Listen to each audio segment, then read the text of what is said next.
Hello नमस्कार। उत्तर प्रदेश के हमारे सभी साथी उत्तर प्रदेश दरोगा की आप तैयारी कर रहे हैं। निश्चित सफलता हेतु आप हमारे चैनल से जुड़े रह सकते हैं। हम क्या किए हैं कि आपको हिंदी व्याकरण और हिंदी साहित्य अपने इस वीडियो के माध्यम से हम आपको सिखाए हैं, ठीक है। लेकिन अगर आप लोग कहीं पे हिंदी अगर नहीं पढ़े हैं तो आप लोग राजपाल सिंह की किताब ले लीजिए, उसके बाद फिर वहाँ से पढ़ के तब आप हमारा आइए वीडियो पढ़िए। क्योंकि अगर आप पहली बार ही हमारा वीडियो पढ़ रहे हैं तो आपको समझ में कुछ कम आएगा, क्योंकि हिंदी व्याकरण का यह वीडियो हम लोग डिजाइन किए हुए हैं कि उत्तर प्रदेश जो दरोगा की एग्ज़ाम होने वाला है उसमें लड़के कम समय में ज़्यादा रिवीजन कर लें, कम समय में ज़्यादा रिवीजन कर लें। इसीलिए हम लोग लेके आए हुए हैं ये उत्तर प्रदेश दरोगा के लिए हिंदी का वीडियो। और हम लोग आज वाक्य पढ़ेंगे। अब तक हमने अलंकार, रस, छंद, बहुत सारे वीडियो हम लगभग 15-20 वीडियो अब तक बना चुके हैं। आज वाक्य का वीडियो है। वाक्य के एक ही वीडियो में वाक्य सब समाप्त हो जाएगा। आप लोग ध्यान से पढ़िए।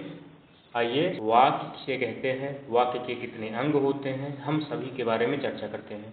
सबसे पहले हम देख लेते हैं वाक्य। वाक्य किसे कहते हैं?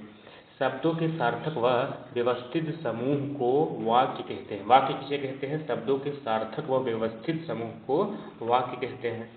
भावों व विचारों का संप्रेषण करने वाली सार्थक ध्वनियों के क्रमबद्ध समूह को वाक्य कहते हैं। वाक्य की दो परिभाषा हम बता दिए, ठीक है। आप लोग दोनों परिभाषा याद कर सकते हैं या कोई भी आप लोग एक याद कर सकते हैं, क्योंकि एग्जाम में हो सकता है पूछ ले। वैसे पूछने की ज़्यादा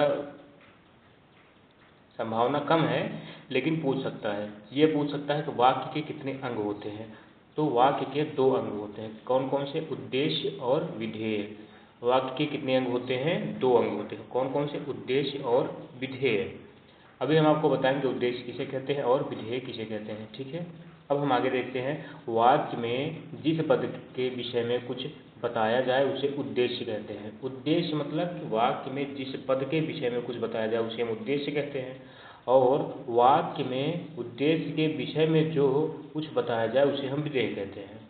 जैसे अम्बे हिंदी पढ़ रही है, उद्देश्य है इसके अम्बे के विषय में बताया जा रहा है कि हिंदी पढ़ रही है। तो अम्बे क्या हो गया? अम्बे क्या हो गई? उद्देश्य। और हिंदी पढ़ रही क्या है? विधेय। उद्देश्य किसे कहते हैं? ध्यान से आप पढ़िएगा कि वाक्य के प्रमुख दो अंग होते हैं। कौन कौन से? उद्देश्य और विधेय। उद्देश्य किसे कहते हैं? वाक्य में जिस पद के विषय में कुछ बताया जाए उसे हम उद्देश्य कहते हैं। और वाक्य में उद्देश्य के विषय में जो कुछ बताया जाए उसे हम विधेय कहते हैं, ठीक है। जैसे अम्बे हिंदी पढ़ रही है, तो अम्बे इसमें उद्देश्य हो गया क्योंकि इसके बारे में बताया गया है, ठीक है। और विधेय हिंदी पढ़ रही है, ठीक है। अम्बे के बारे में जो बताया गया वो उसे हम विधेय कहते हैं, ठीक है। आइए हम देखते हैं वाक्य के भेद। ये सबसे ज़्यादा महत्वपूर्ण है। आपके प्रश्न में, आपके एग्जाम में ये प्रश्न पूछ सकता है कि अर्थ के आधार पर वाक्य के कितने भेद होते हैं। तो 8 प्रकार के होते हैं। कौन कौन से होते हैं अभी हम चर्चा करेंगे। अर्थ के आधार पर वाक्य के 8 भेद होते हैं और रचना के आधार पर वाक्य के कितने भेद होते हैं? 3 भेद होते हैं। आप लोग इसको नोट कर लीजिए। नोट क्या करना है, हम PDF आपको अपने इसी टेलीग्राम ग्रुप भाषा गुरुकुल में भेज देते हैं, तो आप PDF डाउनलोड करके रख लीजिए, नोट वोट मत करिए। लेकिन आप लोग ध्यान दीजिए कि वाक्य के भेद अर्थ के आधार पे वाक्य 8 प्रकार के होते हैं और रचना के आधार पे वाक्य 3 प्रकार के होते हैं। आप लोग कैसे याद रख सकते हैं? अर्थ के आधार पे आप लोग 8 प्रकार के होते हैं, याद कर लीजिए, कोई दिक्कत नहीं। रचना में कितने शब्द हैं? रचना में कितने शब्द हैं? 3, मतलब 3 प्रकार के होते हैं, ठीक है। आइए हम पहले देख लेते हैं अर्थ के आधार पे वाक्य के कितने भेद होते हैं, फिर हम रचना के आधार पे वाक्य के जो 3 भेद होते हैं उसको हम जान लेते हैं। अर्थ के आधार पे भेद होते हैं जिसको हम विधानवाचक वाक्य कहते हैं। जो पहला है विधानवाचक वाक्य, इसको हम सरल वाक्य भी कहते हैं।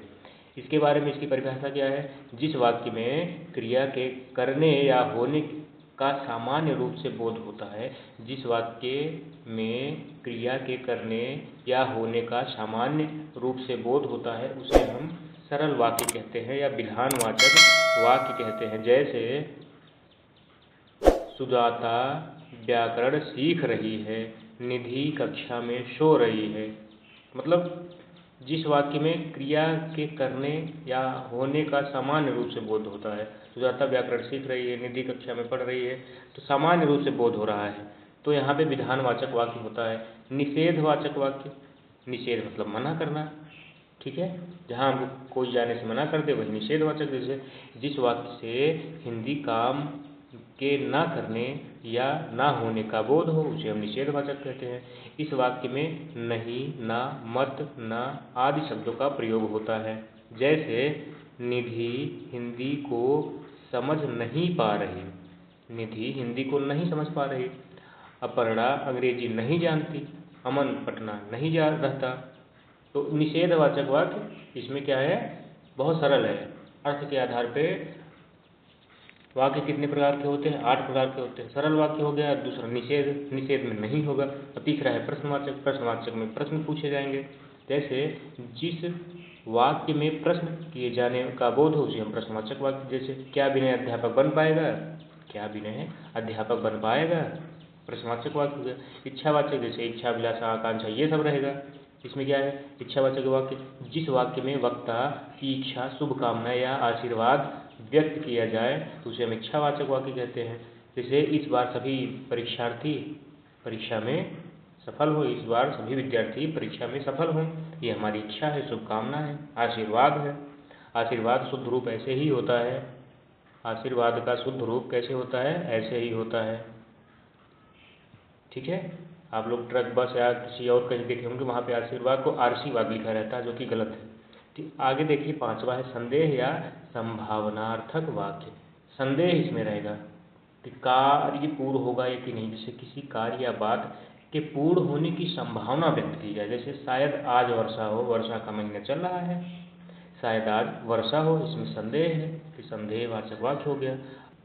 जिसमें किसी व्यक्ति को कोई कार्य करने की आज्ञा दी जाए। जैसे आज्ञा, आदेश, अनुरोध, आग्रह, मनाही, प्रार्थना आदि आज्ञार्थक वाक्य होते हैं। जैसे आज तुम सारी व्याकरण पढ़ो, ये हमारी आज्ञा है कि आज तुम सारी व्याकरण पढ़ो, और हिंदी विषय में 40 नंबर में 40 प्रश्न में 40 ही आपके सही हो, ये हमारी आज्ञा है, शुभकामना है, आशीर्वाद है, ठीक है। 7वां है संकेत वाचक वाक्य, या इसको शर्त सूचक वाक्य भी कहते हैं, जिसमें जिस वाक्य में एक क्रिया का होना दूसरी क्रिया पर निर्भर होता है। संकेतवाचक वाक्य किसे कहते हैं, या शर्त सूचक वाक्य किसे कहते हैं, जिस वाक्य में एक क्रिया का होना दूसरी क्रिया पर निर्भर हो। ठीक, जैसे यदि वर्षा अच्छी ना होती तो धान सूख जाते, यदि परिश्रम करोगे तो अवश्य सफल होगे, यदि तुम अच्छी तरीके से मेहनत करोगे तो उत्तर प्रदेश में दरोगा बनने से तुमको कोई रोक नहीं पाएगा। ठीक है, बढ़िया से मन लगा के एकदम पढ़ाई करिए, कोई दिक्कत नहीं है। अभी आपके पास बहुत समय है, दिसंबर या जनवरी में एग्ज़ाम हो सकते हैं दरोगा के, इसलिए आप लोग अभी से मेहनत करते रहिए, प्रैक्टिस सेट लगाते रहिए।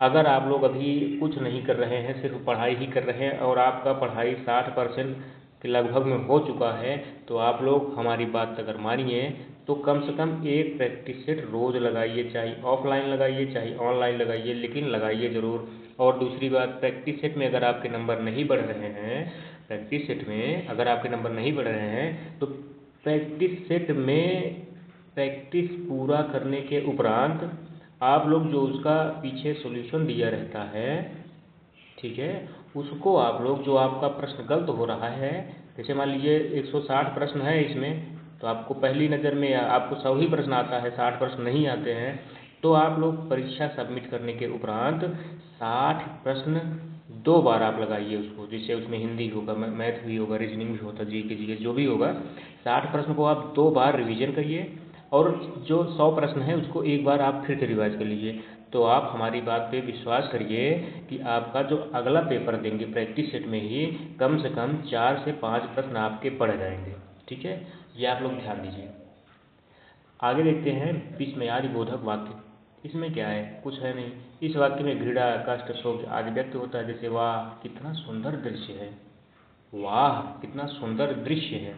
तो ये हुआ हमारा 8 प्रकार का वाक्य जो अर्थ के आधार पे होता है। अब हम क्या देखेंगे कि जो 3 प्रकार के वाक्य होते हैं रचना के आधार पे, उसको हम देख लेते हैं।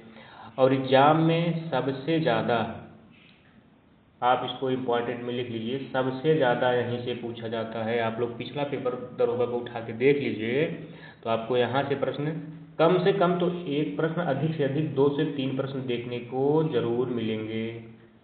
पिछला पेपर आप लोग दरोगा का जरूर लगा लीजिए, ठीक है। पिछले पेपर से आप लोग की तैयारी और मजबूत होगी। और दूसरी बात, इसके चक्कर मत पड़िए। मूल विधि 7-8 प्रश्न आते हैं, 5 से 7 प्रश्न आते होंगे, लेकिन उसके चक्कर में आप लोग एकदम बेकार हो जाएंगे। मूल विधि आप लोग कोई एक किताब लेके पढ़ लीजिए एक बार, उसके बाद आप लोग पिछला पेपर लगा रहे हैं ना, बहुत है। भारतीय न्याय संहिता ही तो अलग से पढ़नी है। आप 2-3 बार उसको रिवाइज करेंगे ना, तो आपको जो जो उसमें सबसे ज़्यादा महत्वपूर्ण है वही पूछेगा, और जो सबसे ज़्यादा महत्वपूर्ण है वो आपको 2-3 बार में याद होगा, क्योंकि वो ऐसा रहेगा ही, धारा ऐसा रहेगा कि आपको 1-2 बार नज़र में याद होगा। और अगर आपको, अच्छा कुछ लोग सोचते हैं कि हम पढ़ते हैं हमको याद नहीं होता, तो कोई बात नहीं, याद हो या ना हो, लेकिन आप परीक्षा में जब वो प्रश्न देखेंगे ना, तो आप टिक कर लेंगे यही सही है, एकदम पक्का समझिए, ठीक है। आज हम लोग देखते हैं क्या, रचना के आधार पर वाक्य 3 प्रकार के होते हैं। कौन कौन से? सरल वाक्य या साधारण वाक्य जिसे कहते हैं, जिस वाक्य में सामान्यतः एक उद्देश्य तथा एक विधेय हो, अथवा कर्ता एक हो या 2 हो, किंतु कार्य एक हो, सरल वाक्य कहते हैं। सरल वाक्य में कुछ नहीं, बस सरल वाक्य मतलब साधारण वाक्य है। परिभाषा विभाषा इतना बड़ा है, मत पढ़िए आप। जैसे तान्या प्रार्थना कर रही है, जितेंद्र और मोनू साइकिल से विद्यालय जा रहे हैं, हम आपको हिंदी पढ़ा रहे हैं। ऐसे सरल वाक्य, कोई इसमें कोई तोड़ ताड़ भेदभाव कुछ नहीं है, इसको हम क्या कहते हैं? सरल वाक्य कहते हैं। इसमें एक नोट है, सरल वाक्य में पूर्ण विराम के अतिरिक्त किसी अन्य विराम चिन्ह का प्रयोग नहीं किया जाता है। सरल वाक्य में पूर्ण विराम के अतिरिक्त किसी अन्य चिन्ह का प्रयोग नहीं किया जा सकता है, ठीक है। आगे वाला वीडियो हम हो सकता है चिन्ह से संबंधित बना दें, कि जितने भी प्रकार के चिन्ह होते हैं आपके एग्जाम में पूछे जाते हैं, कम से कम एक चिन्ह तो आपको ज़रूर आएगा एग्जाम में। हम क्या कर रहे हैं ना, आपके एग्जाम में जो सबसे ज़्यादा महत्वपूर्ण है वो हम कवर करना सोच रहे हैं। जल्द से जल्द आपको लगभग इस सितंबर महीने में पूरा वीडियो पढ़ा दे, ठीक है। संयुक्त वाक्य हम देख लेते हैं। जब किसी वाक्य में 2 या 2 से अधिक उपवाक्य स्वतंत्र रूप से समुच्चय बोधक शब्दों से जुड़े हो, इसे हम यौगिक वाक्य भी कहते हैं। संयुक्त वाक्य को यौगिक वाक्य भी कहते हैं। जैसे तुम आज आओगे या कल, इसमें हमें एक चीज़ और बता देते हैं। दूसरा है मीरा पूजा कर रही थी और साधना पढ़ रही थी। संयुक्त वाक्य में क्या होगा ना, सबसे बड़ी चीज़ होती है संयुक्त वाक्य में कि जो शब्द लगा होता है या अथवा और, उसके आगे और पीछे दोनों वाक्य पूर्ण रहेंगे, ठीक है, पूर्ण रहेंगे। उसके आगे या दोनों, जो आगे पीछे जो दोनों वाक्य हैं वो पूर्ण रहेंगे, कहीं कुछ और शब्द एक्स्ट्रा लगाने की ज़रूरत नहीं है, वो पूरा रहेंगे, ठीक है। जैसे मैं हिंदी पढ़ा रहा था और वह सो रहा था, क्या हो गया? संयुक्त वाक्य हो गया। एक बचा है और, जिसको हम कहते हैं मिश्र वाक्य, इसे हम जटिल वाक्य भी कहते हैं। ऐसा वाक्य जिसमें एक प्रधान उपवाक्य, शेष गौड़ या आश्रित उपवाक्य होते हैं, उसे हम क्या कहते हैं? जटिल वाक्य। इसमें कुछ शब्द हम आपको बता देते हैं जो सबसे ज़्यादा इंपॉर्टेंट है, कि ये शब्द आएंगे तो आप कह दीजिए मिश्र वाक्य है। उसके बाद हम आपको एक ट्रिक बताएंगे इसको पहचानने की, क्योंकि इसमें पहचान ही पूछता है। रचना के आधार पर वाक्य के 3 प्रकार के होते हैं। आपको वाक्य 4 दे देगा, कहेगा इसमें कौन सा सरल वाक्य है, मिश्र वाक्य कौन सा है, कौन सा संयुक्त वाक्य है, बस यही पूछने को पूछता है। मिश्र उपवाक्य मुख्य उपवाक्य की पुष्टि, समर्थन, स्पष्टता और विस्तार के लिए ही होता है। मिश्रित वाक्य में कि, जो, तो, सो, जहाँ, जहाँ, जब, तब, जब तक, जिधर, जितना, उतना, जैसा, यद्यपि आदि शब्दों का प्रयोग होता है। ये शब्द आपके लिए बहुत इंपॉर्टेंट है, याद कर लीजिए, ठीक है। ये शब्द बहुत इंपॉर्टेंट है, आप लोग याद कर लीजिए। जैसे हम उदाहरण देख लेते हैं, जैसे ही घड़ी गिरी, जैसे ही घड़ी गिरी वह टूट गई। राम खाते ही सो गया। मुझे पूरा विश्वास था कि आप शिक्षक बनोगे। मुझे पूरा विश्वास था कि आप उत्तर प्रदेश में दरोगा बनोगे। ठीक है, इसमें पहचान, सबसे बड़ी पहचान हम आपको बता देते हैं। जो शब्द ये हैं इसको आपको याद करना है। ये जो शब्द हैं इसको आपको याद करना है, पहली बात।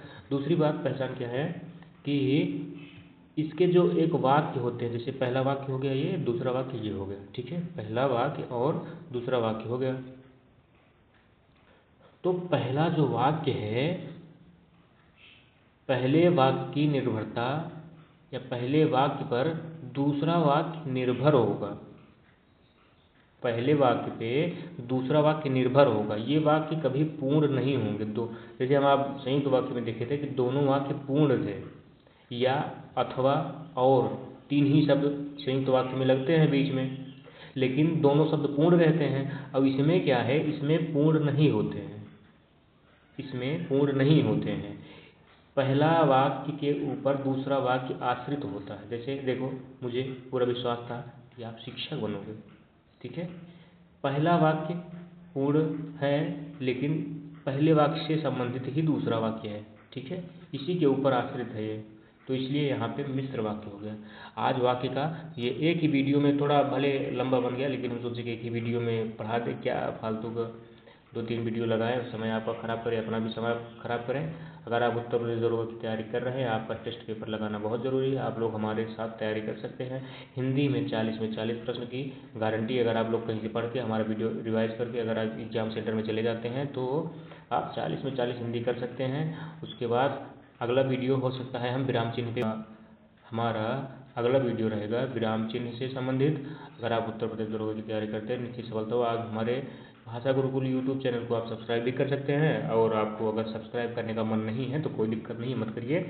लेकिन आप लोग टेलीग्राम में हमारे जुड़ जाइए, जो कि भाषा गुरुकुल के ही नाम से है। डिस्क्रिप्शन में इसका हम लिंक दे देंगे, आप लोग वहाँ से जुड़ सकते हैं। कमेंट बॉक्स में भी लिंक दे देंगे, वहाँ से भी आप जुड़ सकते हैं। और इसका PDF वहाँ से आसानी से प्राप्त कर सकते हैं। आपको लिखने की ज़रूरत नहीं है। PDF अगर आपको मिल जा रहा है तो बस PDF पढ़ के आप लोग हमारा वीडियो देख लीजिए, काम खत्म। 1-2 बार कम से कम एग्ज़ाम के सेंटर में जाने से पहले आप लोग हमारा वीडियो कम से कम 2 बार देख के जाइए, तो आपको बहुत फ़ायदा मिलेगा। ठीक है, नमस्कार, राम राम। वीडियो कैसा लगा कमेंट बॉक्स में आप बता सकते हैं। तब तक के लिए नमस्कार।